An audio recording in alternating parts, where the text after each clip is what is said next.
स्वागत है आप सभी का। पिछली क्लासेस में हमने मध्य प्रदेश की सबसे बड़ी जनजाति भील जनजाति, उसके पश्चात दूसरी सबसे बड़ी जनजाति गोंड जनजाति, इन दोनों का अध्ययन कर लिया था। जो आज की क्लास है उसमें हम पढ़ेंगे मध्य प्रदेश की तीसरी सबसे बड़ी जनजाति और वो है कोल जनजाति। इसके संबंध में जो भील जनजाति है उसकी जो आबादी है मध्य प्रदेश में लगभग 60 लाख के लगभग भील जनजाति के लोग पाए जाते हैं। इसके अलावा जो 51 लाख की आबादी के साथ दूसरे नंबर पर है गोंड जनजाति और जो तीसरे नंबर पर है लगभग 12 लाख कोल जनजाति के लोग पाए जाते हैं, जो मध्य प्रदेश की कुल जनजातीय आबादी का लगभग 7.6% वहन करती है। ठीक है, इसके पश्चात जो आज की क्लास है उसमें हमें पढ़ना है कोल जनजाति की सामाजिक, आर्थिक, सांस्कृतिक और धार्मिक स्थिति के बारे में। ठीक है, जो पिछली क्लासेस हैं उनका रिवीजन करें बखूबी, उनसे संबंधित जितने भी प्रश्न आपको कम्युनिटी सेक्शन में अपलोड किए जा रहे हैं उनको सॉल्व करने का प्रयास करें। परीक्षा की दृष्टि से यह टॉपिक सबसे महत्वपूर्ण है। ठीक है, वैसे भी देख ही रहे हैं कि जो पटवारी का एग्ज़ाम है वो कहीं ना कहीं न्यायिक दायरे में आ चुका है, इसलिए हम कह सकते हैं कि हो सकता है उसकी जो परीक्षा है वो पुनः आयोजित की जा सकती है। ठीक है, मैं दावे के साथ नहीं कह रहा हूँ, लेकिन कहीं ना कहीं उसमें धांधली के जो साक्ष्य प्राप्त हुए हैं उससे कहीं ना कहीं साबित होता है कि उसमें धांधली कहीं ना कहीं तो हुई है। ठीक है, और ये पढ़ लिख कर जिन विद्यार्थियों ने इस पेपर को दिया था उनके साथ कहीं ना कहीं नाइंसाफ़ी है। ठीक है, तो इसलिए मैं कह रहा हूँ कि एक जो एग्ज़ाम कैंसिल हो या ना हो या जो दूसरे और भी आ रहे हैं उनके हिसाब से हमेशा तैयारी रखें। ठीक है, तो चलिए प्रारंभ करते हैं आज की क्लास। मध्य प्रदेश की जो तीसरी बड़ी जनजाति है वो है कोल जनजाति। इसकी 22 शाखाएं। सबसे पहले नाम से समझिए, जो कोल जनजाति है, कोल नाम मिला, कैसे मिला इसके संबंध में समझिए। जो चंद्रवंश के एक राजा थे जिनका नाम था गंधार, उनके पुत्र हुए जिनका नाम था कोल, तो कोल के नाम पर इन्हें कहा गया कोल। गंधार के जो पुत्र थे, चंद्रवंश के राजा गंधार, उनके पुत्र थे कोल, तो उसी के नाम पर कोल कहा गया। दूसरी चीज, जो मैक्स मूलर थे, एक जर्मन फिलोलॉजिस्ट हैं जिन्हें बोला जाता है भाषाविद। फिलोलॉजिस्ट अर्थात होता है भाषा विद्या, जो भाषा वैज्ञानिक होते हैं उन्हें बोला जाता है फिलोलॉजिस्ट। फिलोलॉजिस्ट तो जर्मन फिलोलॉजिस्ट थे मैक्स मूलर।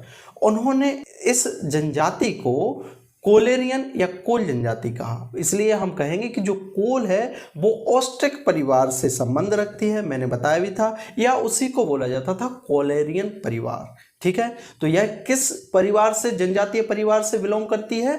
ऑस्ट्रिक या कोलेरियन परिवार, और मैक्स मूलर ने ही इन्हें कोल या कोलेरियन कहा। ठीक है, दूसरी चीज, इनका जो निवास क्षेत्र था वो रीवा के बद्री राजा क्षेत्र के अंतर्गत एक जगह है जिसे कहा जाता है कुराली।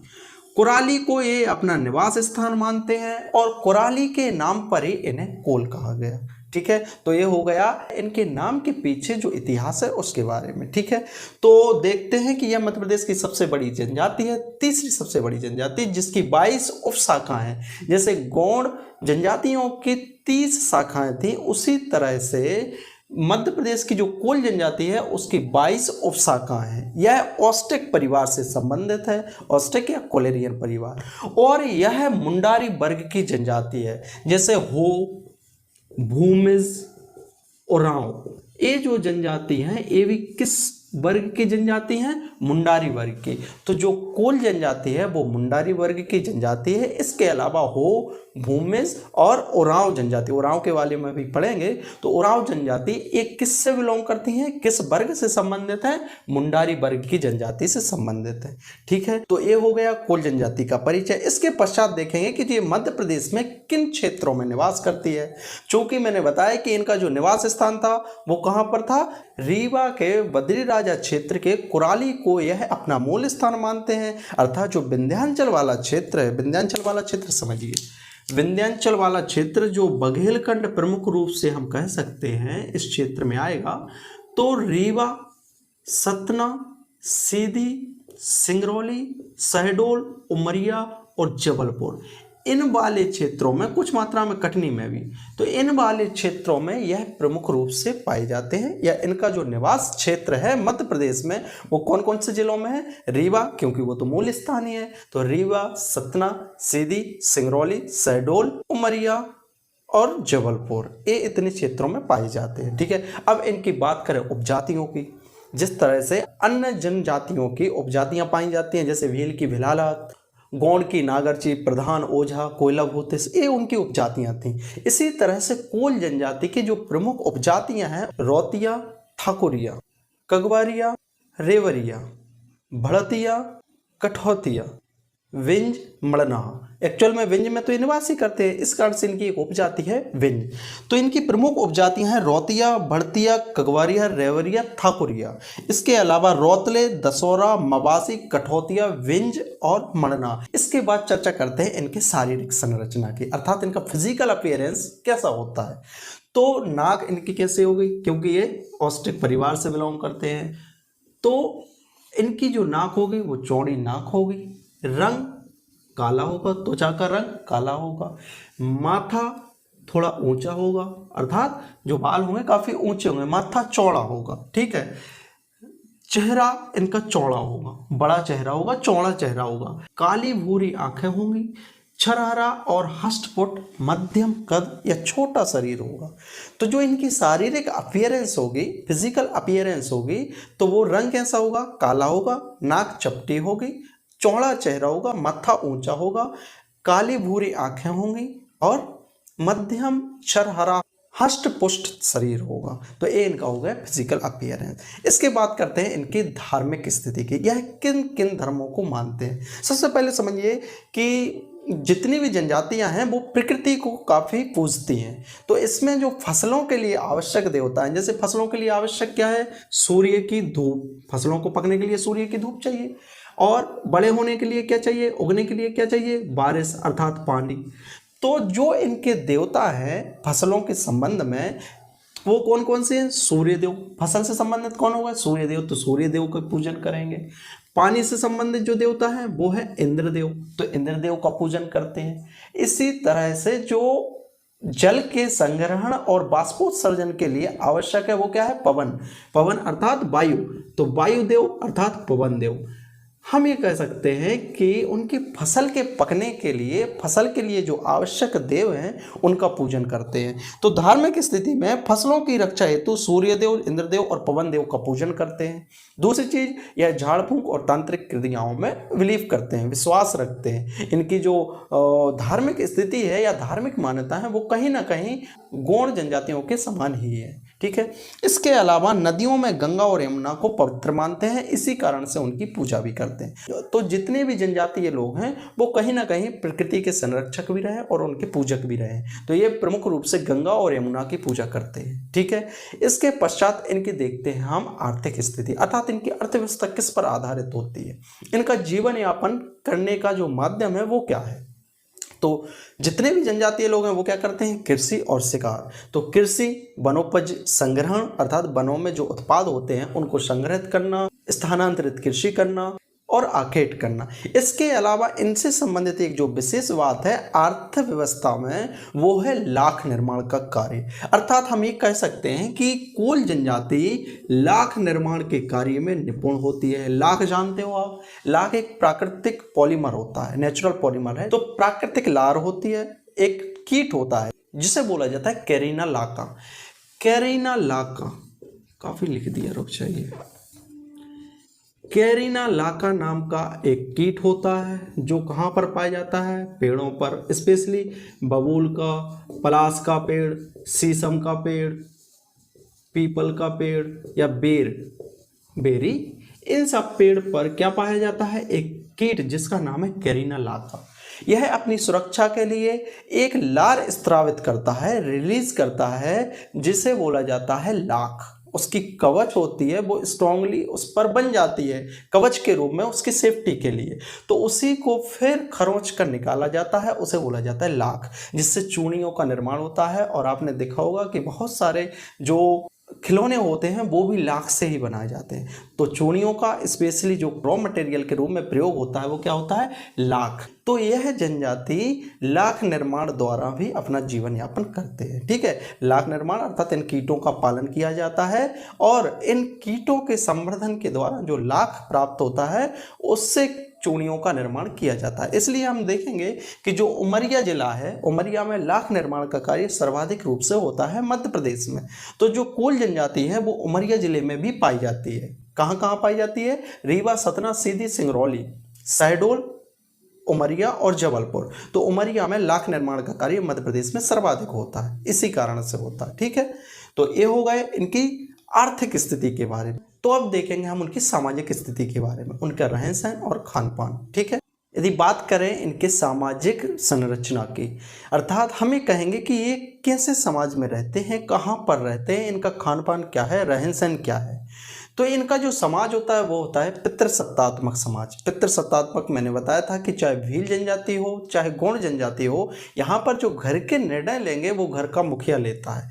तो कोल जनजाति में भी जो समाज है वो पितृसत्तात्मक है। इसके अलावा इनमें कुल 12 गोत्र पाए जाते हैं। इसी कारण से जो विवाह प्रथाएं हैं इनमें, उनमें समगोत्रीय विवाह वर्जित है। जिस तरह से हिंदू रीति रिवाजों में विवाह संपन्न होते हैं उसी तरह से विवाह इस जनजाति में संपन्न होते हैं और हिंदू मान्यताओं की तरह इनमें भी समगोत्रीय विवाह वर्जित हैं। अर्थात जो 12 गोत्र हैं उनके आपस में विवाह संपन्न नहीं होते, जबकि गौड़ जनजाति के लोगों में जो दूध लौटावा प्रथा थी उसमें ममेरे और फुफेरे जो भाई बहन होते हैं उनके मध्य विवाह संपन्न किया जा सकता है, जबकि इनमें समगोत्रीय विवाह वर्जित है। इसके अलावा जो बहु विवाह है उनको मान्यताएं दी गई हैं, पर्दा प्रथा का प्रचलन नहीं है और इनमें जो विवाद होते हैं, आपसी विवाद होते हैं, उनका समाधान करने के लिए गांव की पंचायत होती है और गांव की पंचायत को ही कहा जाता है गोहिया या मयारी। तो इससे संबंधित प्रश्न आ चुका है कि जो कोल जनजाति है उसकी पंचायत होती है उसे क्या कहा जाता है। तो उस पंचायत को जो विवादों का समाधान करती है उस निर्णय को मानना पड़ता है। अर्थात हम ये कहेंगे कि जो पंचायत होगी, गोहिया पंचायत, मयारी पंचायत, उसके द्वारा दिए गए निर्णय सभी लोग स्वीकार करते हैं। ठीक है, इस पंचायत का जो मुखिया होता है, मेन मुखिया होता है, उसे बोला जाता है गोटिया। तो पंचायत को बोला जाएगा गोहिया और पंचायत का जो मुखिया होगा उसे बोला जाएगा गोटिया। ठीक है, इसके बाद बात करते हैं इनके आवास की। ये लोग ग्रुप बनाकर रहते हैं, जितनी भी जनजातीय लोग हैं वो टोला बनाकर रहते हैं। तो टोले को कहा जाता है कोल्हन टोला, क्योंकि कोल जनजाति का होता है तो इससे बोला जाता है कोल्हन टोला। पहली चीज। दूसरी चीज, जो इनके घरों का निर्माण करते हैं ये लोग मिट्टी की दीवारें बनाकर ऊपर घास फूस का छत बनाते हैं। कहीं कहीं पे जो छत होते हैं वो खपरेल भी बनाते हैं। ठीक है, अपनी अपनी जो आर्थिक स्थिति होती है उसके अनुसार ये लोग अपने घरों का निर्माण करते हैं, लेकिन जो सामान्यतः घर बनाते हैं वो घास फूस की छत वाले ही बनाते हैं। इसके पश्चात इनके भोजन की बात करें तो भोजन में जितनी भी जनजातीय लोग हैं वो क्या खाते हैं, मांसाहारी होते हैं। ज्वार और मक्का अर्थात मोटे अनाज, कोंदो, कुटकी, इनकी सब्जी, साग सब्जी जो होती है कोंदो और कुटकी, मूंग की दाल, और जो ये विंध्याचल क्षेत्र में पाए जाने के कारण वहाँ पर चावल का उत्पादन अधिक होता है तो ये चावल का प्रयोग भी भोजन के रूप में करते हैं। यदि बात करें मद्यपान की तो मद्यपान, मदरापान जो महुआ की दारू होती है उसका सेवन करते हैं। ये जो बातें हैं काफ़ी विशेष नहीं है, सामान्य बात है। इसलिए जो जितनी भी जनजाति हैं उनके बारे में आप पढ़ें तो आप पाएंगे कि बहुत सारी चीज़ें कॉमन हैं। तो जो प्रमुख जनजातियां हैं उनके बारे में हम डिटेल में पढ़ेंगे, बाकी जो छोटी छोटी जनजातियां हैं उनका केवल ऊपरी अध्ययन करेंगे। ठीक है, अब बात करते हैं इनके पहनावे की। जो कोल जनजाति के लोग हैं वो पुरुष वर्ग होता है वो क्या पहनता है, धोती, कुर्ता और साफा। जो महिलाएं होती हैं वो धोती पहनती हैं, धोती जो साड़ी होती है वो धोती की तरह ही पहनती हैं और ऊपर जो पहनते हैं वो पहनती हैं वंडी। तो ऊपर वंडी और नीचे धोती। इसके अलावा इनमें आभूषणों का काफ़ी प्रचलन है। गले में कंठ पहनती हैं, कंठ होता है कंठा बोलते हैं, गले में कंठा होता है। कान में ढार फूल होते हैं और जो हाथ होते हैं उनमें कंगन पहनती हैं। अंगुलियों में अंगूठियाँ पहनती हैं। पैरों की जो उंगलियाँ होती हैं उनमें बिछिया पहनती हैं और नाक में एक स्पेशल आभूषण पहनती हैं, उसे बोला जाता है फुलिया। उसे सामान्यतः आप हिंदी में नथनी भी बोलते हैं। तो नथनी या फुलिया नाक में और कान में ढार फूल, पैरों की उंगलियों में बिछिया, ठीक है, ये उनके आभूषण है। अब उनमें जो संस्कृति होती है, किन नृत्यों को करते हैं, तो वो है प्रमुख कोल और दहका। कोल के नाम से समझिए कोल, और जो कोल होता है, कोल को क्या बोलते हैं, कोल से क्या समझिए, कोयला। कोयला जब गर्म किया जाता है तो वो दहकता है, इसलिए याद रखिएगा कि कोल जनजाति के दो लोक नृत्य हैं, जिनमें जो पहला है वो है कोल और दूसरा है दहका। यह प्रश्न आ चुका है कि दहका लोक नृत्य किस जनजाति द्वारा किया जाता है, तो भील जनजाति के द्वारा भगोरिया नृत्य, गोंड जनजाति के द्वारा कर्मा नृत्य और कोल जनजाति के द्वारा दहका नृत्य। ये बहुत ही महत्वपूर्ण है, तो इसलिए इसको ध्यान रखिएगा। जो कोल जनजाति है उनकी स्थिति काफ़ी दयनीय है, इसलिए उनके विकास के लिए राज्य स्तरीय एक संगठन है, एक संस्था काम करती है, ट्रिब्यूनल बोलते हैं, एक राज्य स्तरीय अभिकरण है जिसे कहा गया राज्य स्तरीय कोल जनजाति विकास अभिकरण, जिसकी स्थापना हुई 2011 में। 6 जून 2011 में कोल जनजाति के लोगों की आर्थिक, सामाजिक और शैक्षणिक स्थिति के उत्थान के लिए, आर्थिक, सामाजिक और शैक्षणिक स्थिति को बेहतर करने के उद्देश्य से इस अभिकरण की स्थापना हुई है। तो इसलिए याद रखिएगा, यह प्रश्न आ चुका है कि जो राज्य स्तरीय कोल जनजाति विकास अभिकरण की स्थापना कब हुई, 6 जून 2011 को। तो ये हो गया कोल जनजाति के संबंध में जो सामान्य सी बातें हैं वो। यह एक ऐसी जनजाति है जिसका रामायण में उल्लेख मिलता है, महाभारत में भी उल्लेख मिलता है। यदि बात करें रामायण की, तो सबरी जब भगवान राम माता सीता की खोज में जाते हैं तो उन्हें एक गुड़िया मिलती है जिसका नाम होता है सबरी। तो सबरी के झूठे वेद, इस तरह का जो रामायण में प्रसंग है उसमें जो सबरी होती है वो कोल जनजाति से संबंधित होती है। तो कोल जनजाति के लोग सबरी को अपनी माता स्वरूप पूजते हैं, मानते हैं। तो याद रखिएगा कि कोल जनजाति का उल्लेख रामायण और महाभारत में है। इसी तरह से मैंने बताया था कि जो भील जनजाति है वो पहली जनजाति है जिन्होंने अंग्रेजों के खिलाफ क्रांति में भाग लिया था। उसी तरह से जो कोल जनजाति है उसने भी विद्रोह किया था अंग्रेजों का, स्पेशली 1831-32 में एक कोल विद्रोह हुआ था। कब हुआ था? अंग्रेजों के विरुद्ध कोल जनजाति के लोगों ने कोल विद्रोह किया था 1831-32 में। स्पेशली जो झारखंड की कोल जनजाति थी उनके द्वारा इस विद्रोह को प्रारंभ किया गया था, जिसके जो मुखिया थे वो कौन थे? बुद्धो भगत। याद रखिएगा, ठीक है। ये सामान्य सी बातें हैं, वैसे इनसे संबंधित प्रश्न आए हैं, इसलिए आपको इन सब के बारे में जानकारी दी जा रही है। जो अगली क्लास है उसमें हमें पढ़ना है बैगा जनजाति के बारे में। बैगा, भैरिया, सहरिया, इन जनजातियों के बारे में विशेष बातें आएंगी। उसके पश्चात ये जो टॉपिक है समाप्ति की ओर अग्रसर होगा, ठीक है। तब तक के लिए धन्यवाद, पढ़ते रहें। इसी सुझाव के साथ मिलते हैं अगली क्लास में। बहुत बहुत धन्यवाद।